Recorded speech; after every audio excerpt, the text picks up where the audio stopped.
Ito ang ating NMAX at papagasan natin ito ng full tank.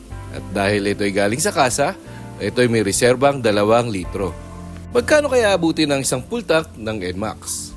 Kung saan ako nagpapagas ngayon, dito ako lagi nagpapagas. Kahit yung gamit ko pa yung aking NK400, dito pa rin ako nagpapagas.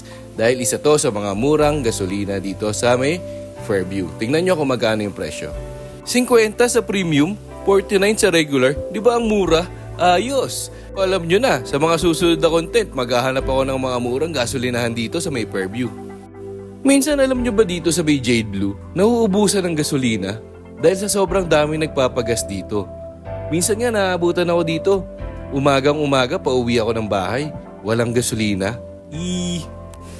Minalas. Ayun. Balik ka na lang ng mga bandang hapon. Meron na ulit silang bagong refill na gasolina.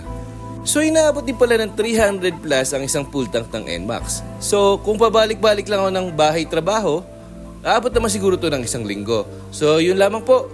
Bye-bye guys! Huwag kalimutan mag-follow!